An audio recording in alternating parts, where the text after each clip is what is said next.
Hello dear student, कैसे हैं आप लोग। वेलकम टू द मोतिन फार्मेसी। आज हम structure of the cells, components and their function को आसान और कंसेप्ट बेस्ड तरीके से समझेंगे। तो चलिए शुरू करते हैं आज का टॉपिक। तो हम देखते हैं कि सेल्स क्या होते हैं। The cell is the basic Cell is the basic structural, functional and biological unit of life. It is the smallest unit capable of carrying out all living process. हमारा जो सेल्स है ये सबसे छोटा structural, functional and biological unit है, ठीक है। और इसी से मिल के हमारी जो बॉडी है, एनिमल बॉडी है, जो बनी होती है। सबसे छोटा जो उसके बॉडी में यूनिट होता है वो सेल्स ही होता है। सेल्स से छोटा और कोई सेल्स नहीं प्रेजेंट होते हैं। तो सेल्स से ही मिलके हमारी जो बॉडी है एक टिश्यू बनाती है, फिर टिश्यू से मिलके ऑर्गन बनता है, फिर ऑर्गन से मिलके ऑर्गन सिस्टम बनता है, फिर कई ऑर्गन सिस्टम मिलके एक कॉम्प्लेक्स बॉडी का निर्माण करते हैं, ठीक है। तो हम आज बेसिक सेल्स के बारे में पढ़ेंगे। तो हम देखते हैं सेल थ्योरी क्या है, ठीक है।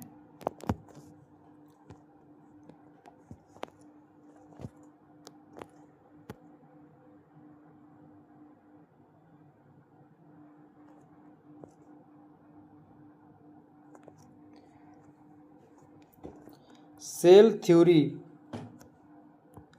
All living organisms are composed of one or more cells. जितने भी लिविंग ऑर्गेनिज्म हैं इस पृथ्वी पे वो एक या एक अधिक से सेल से मिल के बने हुए हैं, ठीक है। The cells is the basic unit of structure of and function. The cell is the basic unit of structure and function. जो सेल्स है सबसे बेसिक, सबसे छोटा स्ट्रक्चरल एंड फंक्शनल यूनिट है ह्यूमन बॉडी का या लिविंग थिंग्स का, ठीक है। New cell arise only from pre existing new cells. जो न्यू सेल्स हैं वो पहले से एग्जिस्ट न्यू सेल्स से हैं बन पाएंगे। मतलब कहने का मतलब है कि जो हमारे न्यू सेल्स हमारे बॉडी में बनते हैं वो पहले से बॉडी में प्रेजेंट जो सेल्स हैं उन्हीं के द्वारा बनते हैं, ठीक है। बिना सेल्स के कोई नया सेल्स नहीं बन सकता। Structure of A typical animals. A typical animal cells consist of 3 main parts. हमारे जो एनिमल सेल्स हैं वो 3 पार्ट से मिलके बने होते हैं। सबसे पहला क्या है, प्लाज्मा, जिसको सेल मेम्ब्रेन भी बोलते हैं। ये हमारा सेल मेम्ब्रेन हो गया। उसके अंदर जो फ्लूइड प्रेजेंट है उसको बोलते हैं साइटोप्लाज्म। उसके बीच में एक न्यूक्लियस होता है ठीक है। तो ये 3 बेसिक पार्ट से हमारा जो सेल्स है वो बना हुआ होता है। तो हम पहले इसमें देख लेते हैं कि कौन कौन से पार्ट सेल्स में प्रेजेंट होते हैं। तो ये हमारा सेल्स हो गया, हम देख रहे हैं जैसे डायग्राम में शो हो रहा है। ये हमारे सेल्स का स्ट्रक्चर है। सबसे आउटर लेयर जो हमारा है वो प्लाज्मा मेम्ब्रेन है। उसके अंदर ढेर सारे सेल्स के कंपोनेंट प्रेजेंट हैं जिसको हम लाइसोसोम बोलते हैं, गोल्जी वेसिकल्स बोलते हैं, रफ एंडोप्लाज्मिक रेटिकुलम बोलते हैं, स्मूथ एंडोप्लाज्मिक रेटिकुलम। ये हमारा सेल प्लाज्मा मेम्ब्रेन हो गया, सेंट्रियोल हो गया, गोल्जी अपरेटस हो गया, माइट्रोकांडिया हो गया, न्यूक्लियस हो गया, माइक्रोट्यूब्यूल हो गए, साइटोप्लाज्म हो गया, राइबोसोम हो गए। ये हमारे सेल के कंपोनेंट्स हैं। एक जो छोटा सा सेल होता है उसके अंदर इतने सारे कंपोनेंट्स प्रेजेंट होते हैं। ये सारे मिल के एक साथ फंक्शन करते हैं, ठीक है। तो हम बारी बारी देखते हैं कि प्लाज्मा सेल मेम्ब्रेन क्या होता है और इसका क्या मुख्य रोल है। प्लाज्मा सेल, जो प्लाज्मा सेल है इसका क्या डिफिनीशन है, a thin flexible selectively permeable thin flexible selective permeable membrane surrounding of the cell. Cell के चारों तरफ जो पतले फ्लेक्सिबल और परमिएबल मतलब कुछ चीज़ों को ये सिलेक्टिवली कुछ चीज़ों को अपने अंदर आने की इजाज़त देता है। ठीक है, इसका डिस्कवर किसने किया था? Lipid nature proposed by Charles Ernest Overton ने 1895 में इसको प्रपोज किए थे। फ्लूइड मोजेक मॉडल, जो फ्लूइड मोजेक मॉडल है, इसको sir Jonathan Singer and Garth L Nicolson ने 1972 में फ्लूइड मोजेक मॉडल प्रपोज किया था। ठीक है, तो ये आपको पता होना चाहिए क्योंकि ये एमसीक्यू में पूछे जाते हैं। उसके बाद हमारा जो सेल्स का प्लाज्मा मेम्ब्रेन का जो स्ट्रक्चर है, ये किससे किससे मिलकर बना होता है? फास्फोलिपिड बाई लेयर का बना होता है। इसमें कोलेस्ट्रॉल प्रेजेंट होते हैं, प्रोटीन प्रेजेंट होता है, कार्बोहाइड्रेट ग्लाइकोप्रोटीन और ग्लाइकोलिपिड्स प्रेजेंट होते हैं। ठीक है, ये डायग्राम है सेल्स का, सेल्स का लिपिड का, लिपिड मेम्ब्रेन का। ये किससे किससे मिलकर बना होता है? स्ट्रक्चर ऑफ प्लाज्मा मेम्ब्रेन, ये किससे मिलकर बना होता है? कार्बोहाइड्रेट प्रेजेंट होता है, इसमें ग्लाइकोप्रोटीन प्रेजेंट होते हैं, ग्लाइकोलिपिड कोलेस्ट्रॉल प्रेजेंट होता है। ये हमारा है फास्फोलिपिड बाई लेयर। ठीक है, इस तरह का हमारा जो लिपिड लेयर होता है दो तरह का फास्फोलिपिड से बन के बना होता है। एक ग्लोबुलर प्रोटीन है। तो ये डायग्राम है, सिंपल जो डायग्राम है यही है। इसका क्या फंक्शन है? हमारे जो सेल मेम्ब्रेन होता है इसका क्या फंक्शन है? प्रोटेक्ट द सेल, सेल्स को प्रोटेक्ट करना, शेप प्रोवाइड करना, गिव शेप कि सेल हमारा किस शेप किस साइज में रहेगा, control the movement of substance. जो हमारा सेल्स है उसके अंदर पातले से पोर होते हैं, तो वही जिसे ये दिख रहे हैं पोर हैं ये, तो इसमें से कौन सा मटेरियल अंदर आएगा, कौन सा मटेरियल कितना बाहर जाएगा, इसको कंट्रोल करना। सेल कम्युनिकेशन, एक सेल दूसरे सेल से कैसे कम्युनिकेट करता है, उसमें ये हमारे सेल मेम्ब्रेन हेल्प करते हैं। मेंटेन होम्योस्टेसिस, अंदर के सेल्स का टेम्परेचर फ्लूइड सराउंडिंग को सेंस करके उस हिसाब से उसको बैलेंस करता है। The membrane also regulate transport across the cell, ये जो हमारा सेल मेम्ब्रेन है वो पूरा कंट्रोल करता है, रेगुलेट करता है कि हमारे सेल्स के अंदर कौन से फ्लूइड अंदर आएंगे, कौन से आयन अंदर आएंगे और क्या इससे बाहर जाएगा। इस सारे को हमारे सेल मेम्ब्रेन ही कंट्रोल करता है। ठीक है, उसके बाद है साइटोप्लाज्म। सेल्स का जो हमारा सेल्स का दूसरा मेन पार्ट्स है साइटोप्लाज्म। साइटोप्लाज्म, इसका डिफिनेशन क्या है? The jelly like material present between the plasma membrane and nucleus. ये जो हमारा सेल है इसके अंदर ढेर सारे फ्लूइड प्रेजेंट होते हैं जेली टाइप को, इसी को बोलते हैं साइटोप्लाज्म। ठीक है,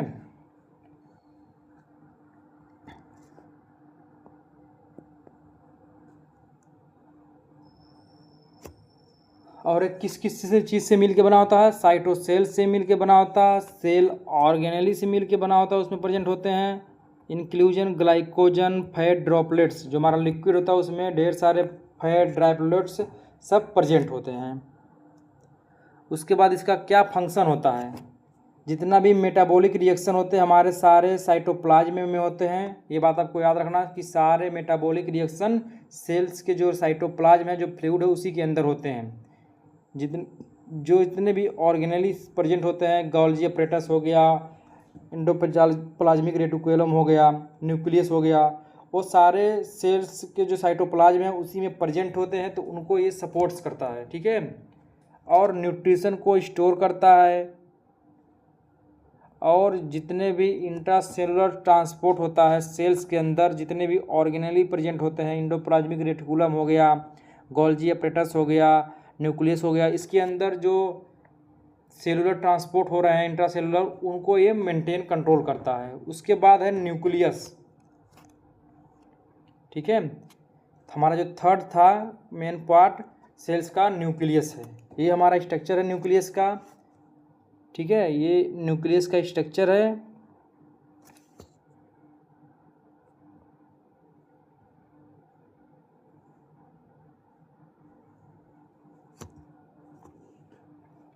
ये सबसे बीच में जो है न्यूक्लियस है, उसके ऊपर न्यूक्लियोप्लाज्म हो गया, ये न्यूक्लियर एनवेलप हो गया, ये पोर्स हो गए। पोर्स किस लिए प्रेजेंट होते हैं कि जितने भी न्यूट्रिशन हैं, प्रोटीन्स हो गया और जेनेटिक मटेरियल्स हो गए, ये सारे इसी के थ्रू ट्रांसपोर्ट होते हैं, ठीक है। ये क्रोमेटिन मटेरियल हो गया, एंडोप्लाज्मिक रेटिकुलम हो गया। तो ये सिर्फ इतना ही हमारा न्यूक्लियस का पार्ट्स है। उसके बाद देखते हैं कि न्यूक्लियस का डिस्कवर किसने किया था। न्यूक्लियस को डिस्कवर किसने किया था? रॉबर्ट ब्राउन ने न्यूक्लियस को डिस्कवर किया था 1831 में, ठीक है। अब न्यूक्लियस के बारे में देखते हैं कि largest organelle in the most eukaryotic cell, जो हमारे ऑर्गेनेली हैं उसमें सबसे बड़ा होता है यूकैरियोटिक में, ठीक है। मल्टी सेलुलर ऑर्गेनिज्म में जो हमारे largest organelle is the most eukaryotic cell. Eukaryotic, prokaryotic, जो यूकैरियोटिक होते हैं उसमें एक से अधिक सेल्स से मिलके जो बना होगा उसको यूकैरियोटिक बोलेंगे। अब प्रोकैरियोटिक जो यूनिसेलुलर होते हैं, ठीक है। उसके बाद surrounded by double layer nuclear membrane, जो हमारा न्यूक्लियस होता है वो डबल मेम्ब्रेन न्यूक्लियर से प्रोटेक्ट होता है और इसमें contain chromatin, DNA and nucleolus. ये हमारा इसके अंदर प्रेजेंट होता है क्रोमेटिन, डीएनए और nucleolus. Known as the control centre of the cell, यही जो है जो सेल्स को कंट्रोल करता है। कंट्रोल सेंटर न्यूक्लियस के पास में होता है सेल्स का, ठीक है। तो यही हमारे सेल्स को कंट्रोल करता है। इसका फंक्शन क्या है हमारे न्यूक्लियस का? Control all cellular activity, cells में जितने भी एक्टिविटी होते हैं उसको यही कंट्रोल करता है न्यूक्लियस। स्टोर हेरिडिटी मटेरियल, जितने भी जेनेटिक इन्फॉर्मेशन होते हैं वो सारा हमारा न्यूक्लियस ही कंट्रोल करता है, चाहे डीएनए हो चाहे आरएनए हो। रेगुलेट प्रोटीन सिंथेसिस, सेल्स को कितनी प्रोटीन की ज़रूरत है उस हिसाब से ये प्रोटीन सिंथेसिस को रेगुलेट करता है। Control growth and cell division, cells के ग्रोथ को, सेल्स के डिवीजन को यही न्यूक्लियस ही कंट्रोल करता है, ठीक है। कितने नंबर ऑफ सेल्स प्रोड्यूस करना है ये हमारा न्यूक्लियस ही कंट्रोल करता है। अगर अनकंट्रोल डिवीजन ऑफ सेल हो जाए जिसको हम कैंसर बोलते हैं, ठीक है। Transmit genetic information of daughter cell, जब एक सेल है न्यूक्लियस ने परमिशन दिया कि एक और सेल बनेगा, जब एक सेल और बनेगा तो जैसे ही सेल है ऐसे ही जेनेटिक मटेरियल इसमें ट्रांसफ़र होगा और सेम सेल पुराने सेल की तरह बिहेव करेगा, ठीक है। उसके बाद है न्यूक्लियोलस, इसको डिस्कवर किसने किया था? फेलिक्स फोंटाना ने 1774 में इसको डिस्कवर किया था। ये जो हमारा न्यूक्लियस होता है डेंस होता है, स्पेरिकल बॉडी होती है इनसाइड द न्यूक्लियस, ये न्यूक्लियस के अंदर प्रेजेंट होता है। नॉट सराउंडेड बाय मेम्ब्रेन, ये किसी मेम्ब्रेन से कवर नहीं होता है, ये बिल्कुल फुल आरएनए और प्रोटीन से भरा होता है, ठीक है। इसका मेन फंक्शन क्या होता है? सिंथेसिस ऑफ राइबोसोमल आरएनए, ये राइबोसोमल आरएनए राइबोन्यूक्लिक एसिड जिसको फुल फॉर्म है उनको कंट्रोल करता है। फॉर्म्स राइबोसोमल सब यूनिट, राइबोसोम का सब यूनिट को बनाता है।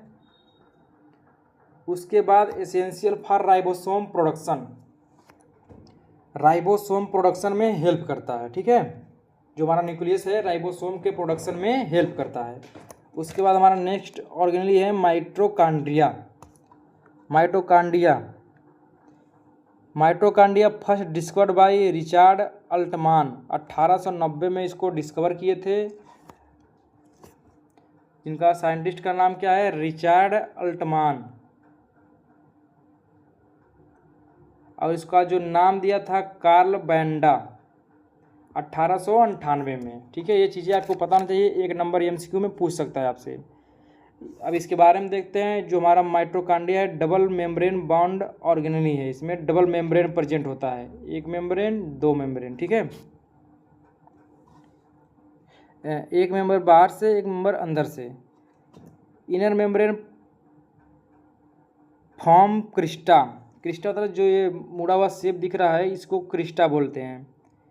Contain its own DNA and ribosome, cells में अलग से न्यूक्लियस के अंदर राइबोसोम और डीएनए होते हैं, लेकिन माइटोकॉन्ड्रिया के अंदर अपना अलग डीएनए और राइबोसोम होता है, ठीक है।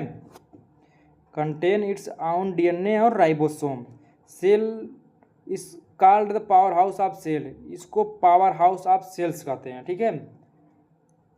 जो हमारे सेल्स को जो एनर्जी मिलती है माइटोकॉन्ड्रिया से ही मिलती है, लेकिन सेल्स के अंदर जो फंक्शन सारा उसको कंट्रोल कौन करता है, न्यूक्लियस कंट्रोल करता था, लेकिन इसके अंदर माइटोकॉन्ड्रिया के अंदर अपना खुद का जेनेटिक मटेरियल होता है, डीएनए होता है, राइबोसोम होता है, और यही एटीपी के प्रोडक्शन में, एनर्जी के प्रोडक्शन में मुख्य रोल प्ले करता है। इसीलिए इसको पावर हाउस ऑफ सेल भी कहते हैं। इसका मेन काम क्या है माइटोकॉन्ड्रिया का, produce ATP by cellular respiration. इसका काम क्या कि एटीपी एडिनोसिन ट्राइफॉस्फेट, जिसको हम एनर्जी करेंसी बोलते हैं, और यही एनर्जी प्रोड्यूस करता है, ठीक है। Generate energy for cellular activity, यही एनर्जी जनरेट करता है ताकि हमारा जो सेल्स है वो नॉर्मल फंक्शन कर सके। उसके बाद help regulate apoptosis programme cell death. जैसे हमारा कोई ऑर्गेनेली या सेल्स जो हो गए, अगर वो प्रॉपर फंक्शन नहीं कर पा रहे हैं तो उनको ये प्रोग्राम करता है ताकि उनकी डेथ हो सके, उनका जब यूज ख़त्म हो जाता है तो। Participate in the heat production, हमारे बॉडी में अगर हीट की ज़रूरत होती है तो उसमें पार्टिसिपेट करता है और शरीर को गर्म बना कर रखने में हेल्प करता है। उसके बाद हमारा नेक्स्ट है राइबोसोम।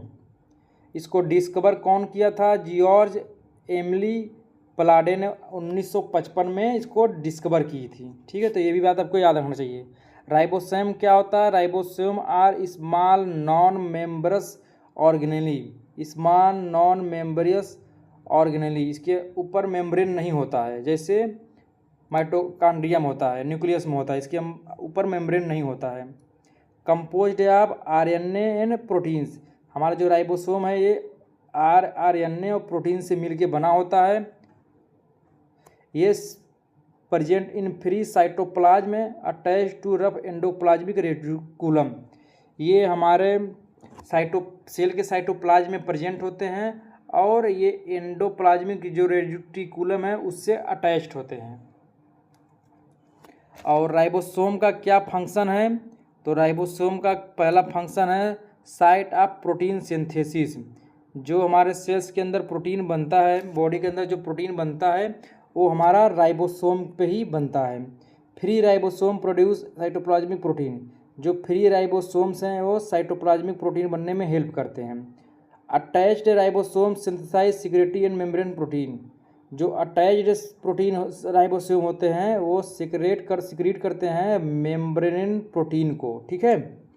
उसके बाद हमारा नेक्स्ट है एंडोप्लाज्मिक रेटिकुलम। इसको डिस्कवर किसने किया था, काइट पोर्टर ने 1945 में इसको डिस्कवर किया था। जो एंडोप्लाज्मिक रेटिकुलम है हमारा network of membranous tubules and sacs, membranous tubules and sacs की तरफ बना होता है। ये 2 टाइप के होते हैं, rough endoplasmic reticulum, smooth endoplasmic reticulum, ठीक है। जो हमारा एंडोप्लाज्मिक रेटिकुलम होता है वो 2 टाइप का होता है, रफ और स्मूथ। तो जो हमारा रफ एंडोप्लाज्मिक रेटिकुलम उसका क्या फंक्शन है, उसका फंक्शन है प्रोटीन को सिंथेसिस करना, क्योंकि इसी के ऊपर हमारा राइबोसोम अटैच्ड होता है। उसके बाद इसका प्रोटीन का ट्रांसपोर्ट करना, एक जगह से दूसरी जगह प्रोटीन जो जाता है उसको कंट्रोल कौन करता है, एंडोप्लाज्मिक रेटिकुलम करता है। उसके बाद है मेम्ब्रेन फार्मेशन, जो हमारा सेल मेम्ब्रेन हो गया या न्यूक्लियर मेम्ब्रेन हो गया, अदर मेम्ब्रेन हो गया, उसके फार्मेशन में ये हेल्प करता है। उसके बाद है स्मूथ एंडोप्लाज्मिक रेटिकुलम, उसका काम क्या है, लिपिड के सिंथेसिस में हेल्प करता है, स्टेरॉयड हार्मोन बनने में हेल्प करता है, detoxification of drug and toxin, जो हम ड्रग्स टॉक्सिन लेते हैं उनको बॉडी को डिटॉक्स करने में हेल्प करता है, और कैल्शियम का स्टोरेज में हेल्प करता है। जो हमारा स्मूथ रफ एंडोप्लाज्मिक रेटिकुलम था उसका काम क्या था, प्रोटीन सिंथेसिस करना, प्रोटीन का ट्रांसपोर्ट करना, मेम्ब्रेन फॉर्मेशन में हेल्प करना। लेकिन जो स्मूथ एंडोप्लाज्मिक रेटिकुलम है उसका काम क्या है, लिपिड के सिंथेसिस में हेल्प करना, स्टेरॉयड हार्मोन के सिंथेसिस में हेल्प करना, बॉडी को डिटॉक्स करना, ड्रग्स से बचाना, कैल्शियम के स्टोरेज को मेंटेन करना। ये हमारा गोल्जी अपरेटस का स्ट्रक्चर है। फिर हम देखते हैं गोल्जी अपरेटस क्या होता है। गोल्जी अपरेटस इसको डिस्कवर किसने किया था, कैमिलियो गोल्जी ने इसको 1898 में डिस्कवर किया था। Golgi apparatus stack of flattened membrane sacs called cisternae. ठीक है, ये हमारा स्ट्रक्चर ऑफ गोल्जी अपरेटस है, जिसमें ये ढेर सारे सैक्स क्रिस्टे की तरह मुड़ा हुआ है। देखो कितना ज़्यादा फोल्डेड दिख रहा है। ठीक है, न्यूली फार्मिंग वेहिकल, ये जो व्हीकल्स का फॉर्मेशन करता है, सिक्रेटरी व्हीकल्स, ट्रांसफेस, ये ल्यूमेन हो गया, जहाँ से फोल्ड है इसको ल्यूमेन बोलते हैं। ये जितना कई सारे फोल्डेज को हम लोग किस्ट्रेनी बोलते हैं। सिस फेस हो गया, इंक्लूडिंग ट्रांसपोर्ट व्हीकल। तो हम देखते हैं कि देखते हैं और समझने की कोशिश करते हैं कि गोल्जी अपरेटस होता क्या है। Golgi apparatus stack of flattened membrane sacs called क्रिस्टेनी लोकेटेड नियर द न्यूक्लियस। जो हमारा गोल्जी अपरेटस है ये फ्लैट और सैक्स की तरह मुड़ा हुआ बना होता है और ये न्यूक्लियस के पास में होता है। ठीक है, न्यूक्लियस के पास में होता है। उसके बाद हम देखते हैं इसका क्या फंक्शन है। हमारे जो गोल्जी अपरेटस इसका क्या फंक्शन है, मॉडिफाइड प्रोटीन एंड लिपिड, ये लिपिड और प्रोटीन्स को मॉडिफाई करता है। पैक्ड प्रोटीन इनटू व्हीकल्स, जो हमारे राइबोसोम्स में एंडोप्लाज्मिक रेटिकुलम जो बना रहा था प्रोटीन को, उसको व्हीकल्स में पैक करता है। ये सारे जितने व्हीकल्स बोल रहे हैं व्हीकल्स में पैक करता है। सीक्रेट प्रोटीन को सीक्रेट करता है, लाइसोसोम को बनाता है, प्रोड्यूस सीक्रेटरी ग्रेन्यूल्स। ठीक है, ये ढेर सारे ग्रेन्यूल्स का फॉर्मेशन करता है। उसके बाद हम देखते हैं लाइसोसोम। लाइसोसोम क्या होता है, इसको डिस्कवर किसने किया था, क्रिस्टियन डी डोवे ने इसको 1955 में डिस्कवर किया था। लाइसोसोम क्या होता है, मेम्ब्रेन बाउंड व्हीकल्स होते हैं, contain hydrolytic enzyme known as suicidal bag of the cell. जो हमारा लाइसोसोम है वो डबल मेम्ब्रेन बाउंड व्हीकल्स होता है, इसमें हाइड्रोलाइटिक एंजाइम प्रेजेंट होते हैं और इसको सुसाइडल बैग भी बोलते हैं। ये हमारा स्ट्रक्चर है लाइसोसोम का, ये मेम्ब्रेन से बना हुआ है। इसके अंदर लिपिड लेयर है, इसके अंदर हाइड्रोलाइटिक एंजाइम प्रेजेंट हुए हैं। ठीक है, ये हमारा लाइसोसोम का स्ट्रक्चर है। इसका मेन फंक्शन क्या है लाइसोसोम का, तो lysosome digest warm out organelles. ये हमारे जो ऑर्गेनेली है ऑर्गेनेलिज हैं उनको ये डाइजेस्ट करने में हेल्प करता है। डिस्ट्रॉय बैक्टीरिया एंड वायरस, हमारे बॉडी के अंदर अगर कोई बैक्टीरिया कोई वायरस प्रेजेंट हैं तो उनको ये मारने में किल करने में हेल्प करता है। परफॉर्म ऑटोफैगी, ये क्या करता है, बैक्टीरिया और वायरस को खा जाता है, उसके बाद अपने आप को ये डिस्ट्रॉय कर लेता है। ठीक है, इसीलिए इसको सुसाइडल बैग भी बोलते हैं। एक cause autolysis when the cells is damaged, ये क्या करता है, अगर ये इसका सेल्स लाइसोसोम का सेल्स जो अगर डैमेज हो जाता है तो अपने आप को खुद ही ब्रेक कर देता है। उसके बाद है परऑक्सीसोम। परऑक्सीसोम को किसने डिस्कवर किया था, क्रिस्टियन डी ड्यूई ने इसको भी 1965 में डिस्कवर किया। ये परऑक्सीसोम क्या होता है, स्मॉल मेम्ब्रेन बॉन्ड ऑर्गेनी, इसके पास भी मेम्ब्रेन प्रेजेंट होते हैं। लिपिड बाइलेयर मेम्ब्रेन प्रेजेंट होता है, एंजाइम प्रेजेंट होते हैं, क्रिस्टलाइन कोर प्रेजेंट होता है। ट्रांसपोर्ट प्रोटीन, इसके अंदर एक ट्रांसपोर्ट के लिए पोर प्रेजेंट है जिसके थ्रू ये प्रोटीन का ट्रांसपोर्ट करता है। उसके बाद देखते हैं इसका क्या फंक्शन है। जो हमारा परऑक्सीसोम है उसका क्या फंक्शन है, डिटॉक्सिफाई हाइड्रोजन पेरोक्साइड। जो हमारे हाइड्रोजन पेरोक्साइड हमारे बॉडी में अगर प्रेजेंट होते हैं, फॉर्मेशन होता है उनका किसी वजह से, तो उसको ये डिटॉक्सिफाई करते हैं। ऑक्सीडाइज फैटी एसिड, जो हमारे फैटी एसिड हमारे बॉडी में अगर प्रेजेंट है तो उसको ऑक्सीडाइज करेगा। Protect cell from oxidative damage, ये हमारे सेल्स को फ्री रेडिकल्स से बचाता है और उनको ख़राब होने से रोकता है ताकि हमारा सेल्स नॉर्मल फंक्शन कर सकें। पार्टिसिपेटेड इन लिपिड मेटाबॉलिज्म, हमारे बॉडी में जितना भी लिपिड प्रेजेंट है उनके मेटाबॉलिज्म में ये हेल्प करता है।